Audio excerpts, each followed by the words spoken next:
Okay, Jim. Well, I want to get reports from you there. I need to make sure my producer gets your hotel number. Are you going to have a cell phone, or should I get a hold of you also if I lose track of you through the newspaper? Yeah, you call the newspaper, and I think our website has my complete itinerary on it. Okay, well, when should I have my producer nail down times to have you report live for little 10-minute reports for us on that Thursday and Friday? Let's see, I guess maybe if you give me a call in Lulamini on Wednesday, by that time I'll probably have contacts set up, and quite often in recent years we've had good sources inside who would be tarred and feathered and strung up if they were identified, but they sometimes will call me by prearrangement on a secure telephone, and other times we meet at obscure places and pretend we don't know each other. I'm reading a newspaper, he's reading a newspaper, and we're talking. So once I get a better handle on when I have to meet these people, then we can figure out a time for you and me to talk. Absolutely, just so long as we do get you on each day, if it's even for 10 minutes, to give us the latest intel, because you'll hear it here first, folks. The information coming out of Bilderberg, 98% of the time, they're able to get their agenda through. Just like a couple years ago in 2007, Jim said George Bush is going to come out and endorse man-made global warming and carbon taxes, and everybody didn't believe it. And 2 weeks later, George Bush came out and embraced it. And that was the Bilderberg that Governor Rick Perry treacherously, illegally under the Logan Act, was attending. Man, time flies already into May, and they're meeting in May, there in Greece. Jim, any other intel ahead of this year, concerning what they're planning and what's on their agenda? Well, as American Free Press readers know by now, they also plan to exploit the so-called swine flu, hoping to scare the drugs out of everybody. And again, although they seems to be petering out the swine flu, thank goodness, but they're hoping to use that as a vehicle to scare people into accepting the World Health Organization as a sort of a world department of health and human services. Again, another major surrender of sovereignty on the part of all European and North American nations. In fact, Jim, they've been saying that. They've been saying this is good for globalism, good for the global community, good to have the UN in control of the regions. Yes. Oh, well, in fact, I said North America and Europe, but now that includes South America, and, of course, through the Trilateral Commission, the Asian nations, too, including, although not directly, Red China. Now, Jim, final question, and we'll check in with you one more time next week before you leave town, and then once you're there, we're very thankful for your time. Jim Tucker, specifically, Esselin's on record in Endgame and in the Obama deception that he has two Bilderberg members that are contacts.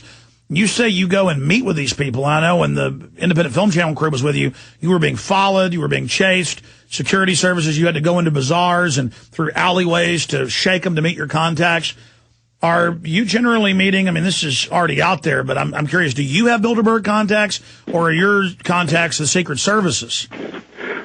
I can't go much further than that, otherwise I'd implicate some very important people and lose their services. I can tell you that one of my favorite contacts, he's especially good at finding out where they'll meet, is someone who deals in international finance. He enjoys, it's helpful to him personally to know what Bilderberg's up to because of his business. He knows them well enough so that he can have casual conversations with certain ones and determine the meeting place and the dates, as he did this year and for several years in the past. But again, if I got closer to identifying him, it could blow the whole thing. No, I know. In fact, for a lot of years, I would negotiate with sources of how much, well, I can describe them. Okay, a man about 40 years old, 6 feet tall, 180 pounds, wears a business suit. But then one of our readers, who's a retired law enforcement criminologist, sent me a letter saying that if Bilderberg's willing to backtrack, is the way you describe your sources physically, they could still nail the guy. So we explained to the readers that we don't do that anymore.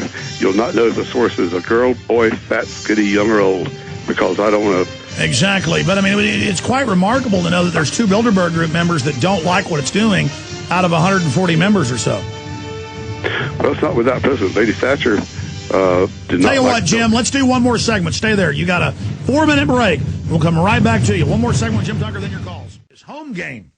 And that's spelled HOMEGAIN.com. HOMEGAIN.com. You can go there for free, find out how much your house is worth, how much it's listed for. They've been around for 10 years. I'd used this service before I even got them as a sponsor when we were moving a few years ago. And they have a home sale maximizer that tells you the least expensive repairs to do to your home or upgrades that'll give you the best resale value. Just an amazing site, HOMEGAIN.com, homegain.com. That's HOMEGAIN.com. Or click on the Infowars.com banner. It's Mac's Little Orange Gorilla. I'm not joking, folks. He runs out during every break and smokes cigarettes. I tell you, he is certainly an old-timer, to say the least. I tell you, folks, somebody left something out in the office, and there's fruit flies all over the office. And they keep landing on my face, and it's driving me crazy. I've killed 2 of them since we've been live the last 25 minutes, and I'm going to kill the rest of them, but I may have to be. I'm like King Kong in here, and they're like, nyeh. As soon as I put the fly swatter down, they come back into the area here. Jim Tucker is a real treasure, folks. He has trouble walking, got hip problems and stuff, but he always still goes out there and marches all over through the summer sun, wherever he's at, to get the story. Hey, Jim. Got one. Hey, Jim, you there? He's still on. Okay, I heard you open your mic up, so I thought he might have been there. Another one. One of his compatriots just attacked me and crashed in my face as I killed one of the others. Folks, we're under attack, New World Order attack. These are probably programmed to. That's a joke. I try to have gallows humor here, as one listener said, but there really are fruit flies in here. I can now fan myself. Oh, I'm David Rockefeller. Except David Rockefeller wouldn't fan himself. In fact, one of you come in here while I talk to Jim and fan me. Fan me with the fly swatter. All right, let's get serious. Go back to Jim. Jim, that was a 6.5-minute cigarette break. This is a short segment, so we only have 3 minutes left with you. But getting serious, Jim, you were finishing up your point about Margaret Thatcher. Go ahead. Oh, yes. She attended one meeting of Bilderberg and never attended another one. And I learned that Bilderberg had decided to punish her and get her thrown out of as head of state, as Prime Minister of Britain. She was replaced of her party by son of a trapeze artist, John Major. And, of course, I forgot who it was within her own party who succeeded her as Prime Minister. And I had the pleasure of talking briefly with her at a reception in Washington a couple of years later, and I asked her about it, and her response, I quote it directly, I can roughly paraphrase it now, that she considered it a tribute to be denounced by Bilderberg and spoke harshly of any head of state who would surrender any sovereignty to an international organization. And she was very harsh in her condemnation of Bilderberg, and for her I had a great deal of respect. All right. Well, Jim Tucker, they're openly announcing world government all over the news, saying it's the solution to the banking crisis, a new global banking authority to set tax rates, interest rates, currency rates.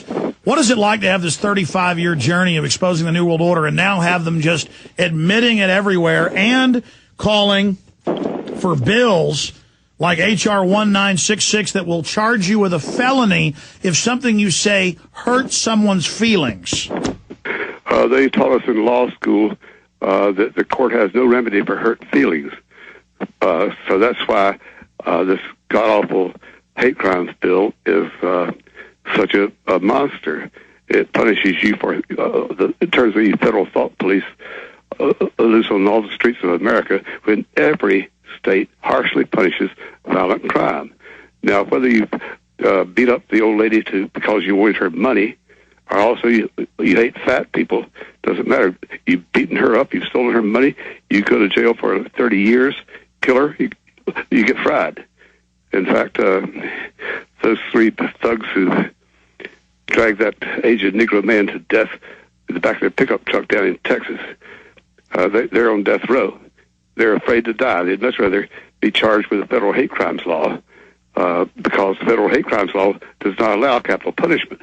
The state of Texas is going to hang them. Absolutely. And, Jim, just because you're a news reporter, you may not know about this new bill we just discovered, H.R. 1966, the Cyberbullying Prevention Act, is worse. It just says if you hurt somebody's feelings, federally charged. You don't, I mean, this is, if they just say their feelings are hurt. Jim Tucker, we'll talk to you next week before you go to Bilderberg. We'll talk to you at Bilderberg. The book is Jim Tucker's Bilderberg Diary. Talk to you soon, brother. Very good. Thank you for the time. We'll come back with your call straight away, I promise.